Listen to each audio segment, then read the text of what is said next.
Hello, I am Francisco Ruiz, the author of PassLok Privacy App, now in version 1.6.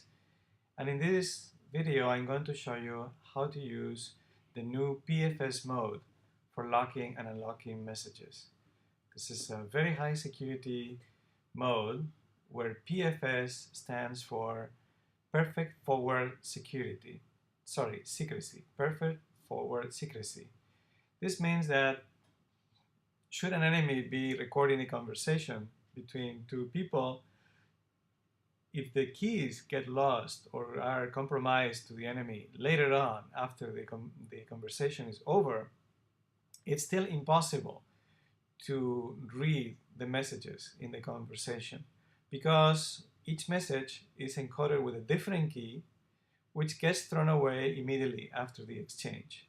So the keys are only good while the exchange is going on, and after that the keys are lost and you cannot read any message. The participants in the exchange cannot read those messages either if they were recording them in encrypted form. Let me illustrate that with two actors. The tab on the left is going to be Alice, the tab on the right is Bob, and they're going to engage in a conversation in PFS mode. So first I will click PFS, Alice begins the exchange, and we'll go to the keys dialog. In the keys dialog, first she will need to have her master key, so I'm going to type it, I'll eat 42 apples, and then she needs to select Bob's lock, so Bob. There it is. Now, Bob and Alice may have been a conversation going on PFS. If they want to start a new conversation, the first thing that Alice should do is to reset whatever has been happening between her and Bob. There's a button for that. Okay, so any PFS data, any temporary keys, throwaway keys that have been stored secretly inside PassLok for Bob have been deleted. So we start from scratch. Bob obviously should do the same, but we'll talk to Bob about it later. So first she starts typing a message for Bob. Hello, Bob, which gets locked. Okay, a recipient with a valid lock. Okay, Bob, let's make sure Bob was selected. Okay, it worked. The reason why it didn't work before is because the name Bob needs to be displayed here for PassLok to understand that this is a valid recipient. Okay, so let's copy this, let's select it, let's cut it out, and now Bob gets this. Okay, so Bob knows that this comes from Alice because it's a PFS message.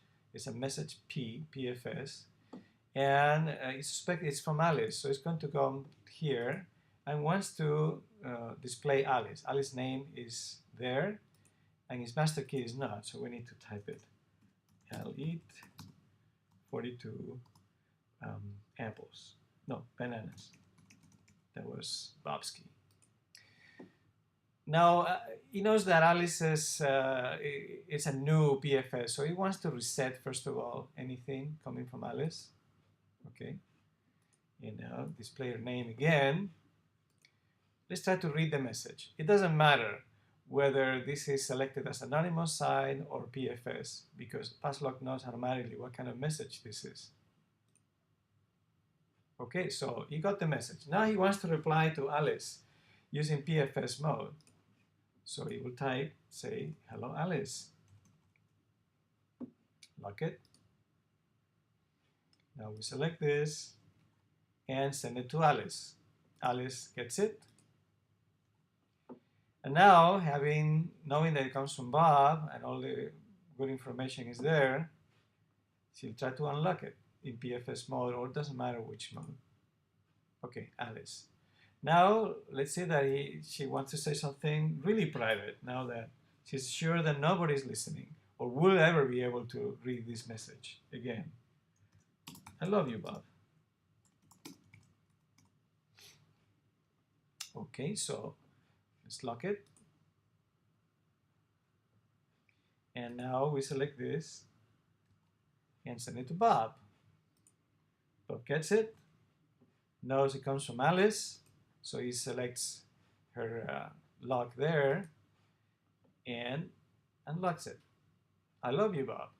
So let's say we complete the exchange saying something like, I love you, Alice, which he locks.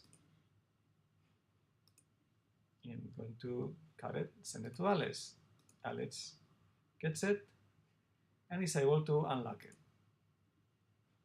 And they could be going back and forth using PFS mode. An old message, unfortunately, I have not copied any of the previous messages, but if we had copied a previous message, you would find that it was impossible after another exchange has taken place to read the previous message because there is information between them that is being thrown away. So this is the PFS mode, new in PassLok 1.6. I hope you enjoy it.